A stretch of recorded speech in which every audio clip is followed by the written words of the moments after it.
திரௌபதி 2 படம் எப்படி? படம் ரொம்ப அருமையாக இருக்குது. கடைசியில் முடிக்கும்போது தொடரும் அப்படின்னு சொல்கிறாரு. தொடரணும். ஏன்னா இன்னைக்கு நான் வீர வல்லாளரையும் வீர காடவராயரையும் சம்புவராயரையும் பார்த்துட்டேன். தமிழகத்தினுடைய ஒரு பெரும் பாரம்பரியமிக்க மன்னர்களுடைய அந்த வீரத்தை நாம் கேள்விப்பட்டது கூட கிடையாது. ஏன்னா தமிழ்நாட்டில் ரொம்ப ரொம்ப மறைக்கப்பட்ட வரலாற்றுகள் தான் இருக்குது. இன்னும் சொல்லணும்னா ஏதோ நம்மவர்கள் தான் அலாவுதீன் கில்ஜி, அவுரங்கசீப், அக்பர், பாபர்னு நினைத்து கொண்டிருந்த எண்ணத்தை இன்றைக்கு திரௌபதி 2 உடைத்திருக்கு. அவன் இங்கே இருக்கிறவங்க வேற என்ன ரொம்ப தெளிவாக அற்புதமான ஒரு விஷயம். இங்கே இருக்கக்கூடிய இஸ்லாமியர்கள் ஏதோ ஒரு காலகட்டத்தில் அவங்க மதம் மாறி இந்த மாதிரியான ஒரே சாமியை கும்பிட்றனால நீ நான் ஒன்றும் இல்லை அப்படிங்கிற ஒரு டைலாக் வந்துருக்கு. ஒரே சாமி கும்பிட்றதுனால நீ நானும் ஒன்று கிடையாது, நீ வேற நான் வேற. உண்மை அதுதான். இங்கே இருக்கக்கூடியவர்கள் தான் இந்த பாரம்பரியத்தை சேர்ந்தவர்கள் தான், அந்த பாரம்பரியத்துக்கு மூத்தவர்கள் தான் இவங்கெல்லாம் அப்படிங்கிறத மிக தெளிவாக உணர்த்தி இருக்கிறார்.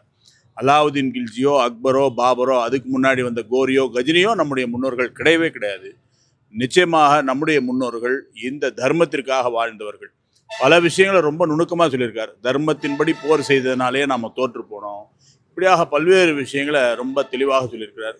நடைமுறையில் இருக்கக்கூடிய சில வக்பு போன்ற அந்த நில ஆக்கிரமிப்பு கூட அவர் நுணுக்கமாக தொற்றிருக்கிறார்.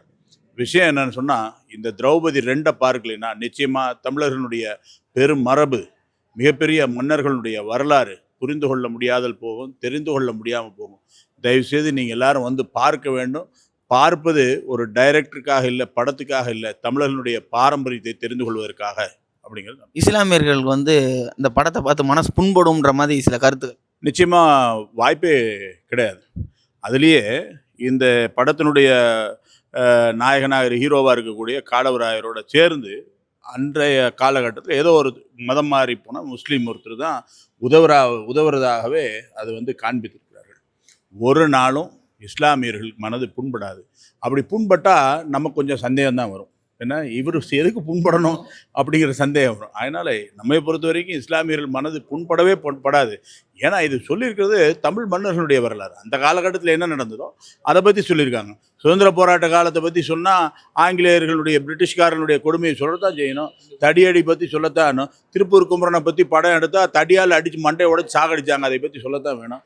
அப்போ இந்த வல்லாளத்தேவர் காலத்தில், காடவராயர் காலத்தில், சம்புவராயர் காலத்தில் என்ன நடந்தது, என்னுடைய இந்த நிலம், மண், இதனுடைய ஆன்மீகம், வழிபாட்டு முறை, இந்த விஷயங்களெல்லாம் சொல்லணும் அந்த காலத்துக்கு ஏற்ப. அப்படி சொன்னால் அன்று நடந்த அந்த இன்னொரு பக்கத்தையும் காண்பிச்சு தானே ஆகணும்.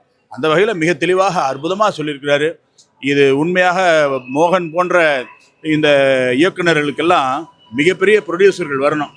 இப்போ இந்த பாகுபலி படத்தையெல்லாம் ஈக்குவல் பண்ணணும், அந்தளவுக்கு பெரிய ஒரு ஆட்கள் வந்தால் நல்லது. அதனால் ப்ரொடியூஸ் பண்ணுறதுக்கு தயாராக வேண்டும் என்று நான் இந்த நேரத்தில் வேண்டிக் கொள்கிறேன். நன்றி.